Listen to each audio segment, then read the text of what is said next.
Tsara ny hitondrana fanampanazavana mahakasika ny fanapahan-kevitry ny filan-kevitry ny ministra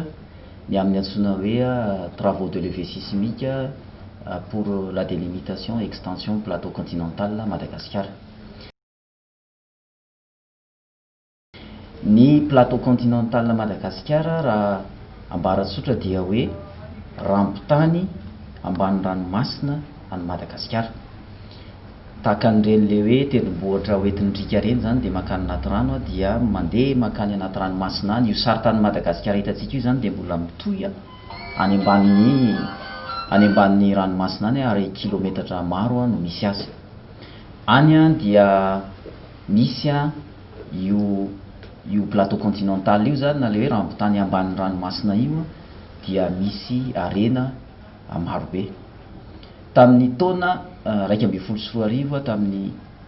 fitondrana teteza mita no nametrahan'ny Madagasikara ny fangatahana an'izany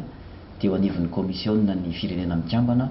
izay mendraikitra moa ny famoahana an'izany fanomezana an'izany ho an'ny firenena iray. Ary tamin'izay taona izay dia nisy fanampina fanadihadiana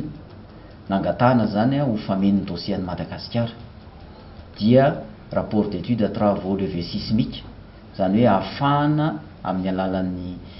levée sismique ahafahana zany mahafantatra hoe amin'ny halavany sy ny amin'ny halaliny anio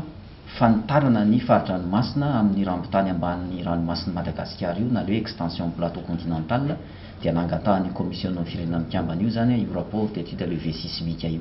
Hitantsika amin'izany moa fa lafin'ny scientifique be ilay izy dia tsy maintsy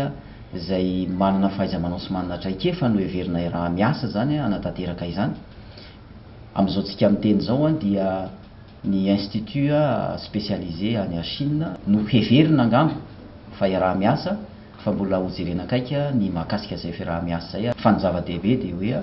mijoro ny fitondram-panjakana malagasy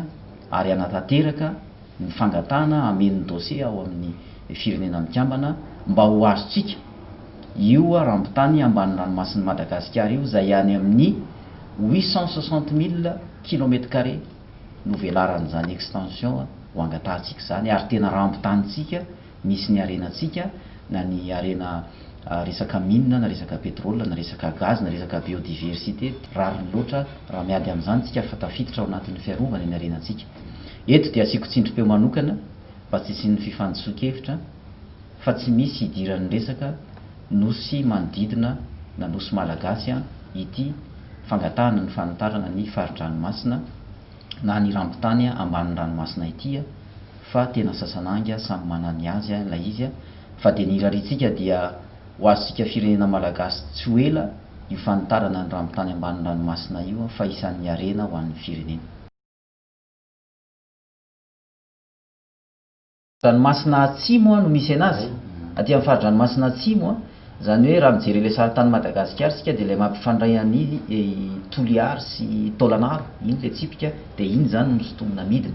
ka hatreto aloha tsy misy nosy manodidina tafiditra ao anatin'izy iny zany amin'izao fotoana izao. Fa izay no mahatonga anahy manindry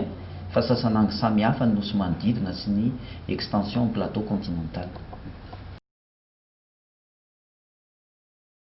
Rampotantsika toy an'ilay saritany Madagasikara hitantsika iny izy ary any no misy ny otrik'arena rehetrarehetra araka ny tenena teo ireo source minière pétrolière